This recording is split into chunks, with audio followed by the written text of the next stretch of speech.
రాష్ట్రంలో ఎన్నికల నగారా మోగిన వేళ వైసీపీ అధ్యక్షుడు వైఎస్ జగన్మోహన్ రెడ్డి తూర్పుగోదావరి జిల్లా కాకినాడ వేదికగా ఎన్నికల సమర శంఖారావం పూరించారు.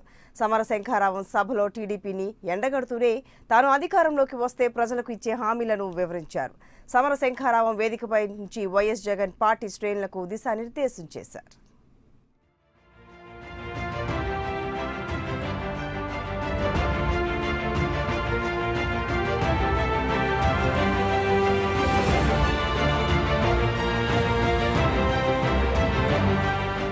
ఎన్నికల షెడ్యూల్ విడుదలైన క్రమంలో మొదటి మీటింగ్ కాకినాడ రూరల్ ప్రాంతంలో నిర్వహించి తూర్పు సెంటిమెంట్తో విజయం వైపు అడుగులు వేస్తామని వైసీపీ అధినేత వైఎస్ జగన్ ధీమాను వ్యక్తం చేశారు. ఎన్నికల్లో కీలక పాత్ర పోషించే బూత్ కమిటీ సభ్యులను మరింత ఉత్తేజపరిచి ఎన్నికల్లో ప్రతి ఒక్కరూ సైనికుళ్లా పనిచేయాలని సూచించారు. నెల రోజుల్లో ఎన్నికలను ఏ విధంగా ఎదుర్కోవాలి, పార్టీ ప్రకటించే మేనిఫెస్టోను ప్రజల్లోకి ఏ విధంగా ముందుకు తీసుకెళ్లాలో పార్టీ శ్రేణులకు జగన్ వివరించారు.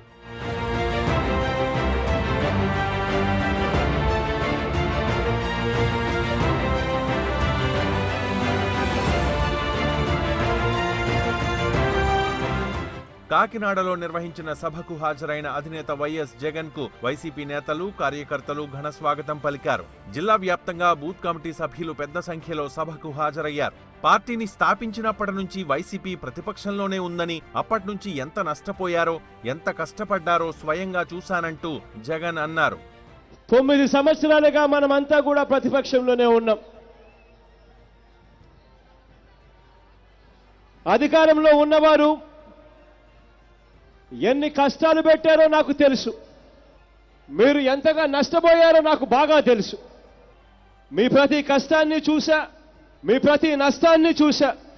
మీ అందరికీ కూడా నేను ఒకటే చెప్తా ఉన్నాను, మీకు తగిలిన ప్రతి గాయము నా గుండెకు కూడా తగిలింది అని మాత్రం ఖచ్చితంగా మీ అందరికీ నేను ఇవాళ చెప్తా ఉన్నాను.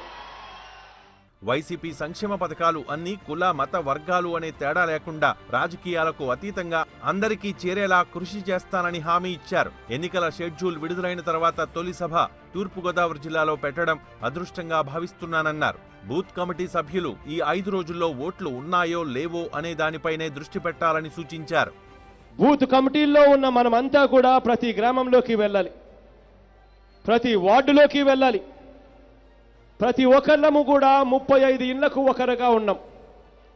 ఆ 35 ఇళ్లలో ఉన్న ప్రతి ఒక్కరి ఓటు ఉందా లేదా అని చెప్పి చూసుకోవాల్సిన అవసరం ఇవాళ మనందరికీ ఉంది. వైసీపీ సంక్షేమ పథకాలను వివరిస్తూనే తెలుగుదేశం పార్టీ తీరును జగన్ ఎండగట్టారు. కేవలం ప్రజలను మోసం చేయడానికే చంద్రబాబు డ్రామాలు చేస్తున్నారని విమర్శించారు. డ్వాక్రా మహిళల రుణాలు, రైతు రుణాలు, బెల్ట్ షాపుల రద్దు లాంటి విషయంలో తెలుగుదేశం పార్టీ ఘోరంగా విఫలమైందని తెలిపారు. పసుపు కుంకుమ పేరుతో చంద్రబాబు నాయుడు గారు చేస్తా ఉన్నది మోసమని చెప్పండి. పొదుపు సంఘాలకు సంబంధించిన అక్క చెల్లెమ్మల రుణాలు మాఫీ చేస్తారు అని చెప్పి ఆయన మాఫీ చెయ్యని కారణంగా చంద్రబాబు నాయుడు గారు ముఖ్యమంత్రి అయ్యే నాటికి పొదుపు సంఘాల అక్క చెల్లెమ్మల రుణాలు 14,200 కోట్ల రూపాయలుంటే అవి ఇవాళ తడిసి మోపుడై వడ్డీలతో కలిపి అక్షరాల 25,000 కోట్ల రూపాయలకు ఎగబాకిన సంగతి ఆ ప్రతి అక్కకు చెల్లెమ్మకు చెప్పండి. అవినీతి లేని స్వచ్ఛమైన పాలన అందించడమే వైసీపీ లక్ష్యమని, రాష్ట్ర ప్రజలను మోసం చేసిన చంద్రబాబుపై పోరాటానికి సిద్ధమని సమర శంఖారావం సభ ద్వారా వైఎస్ జగన్ హామీ ఇచ్చారు.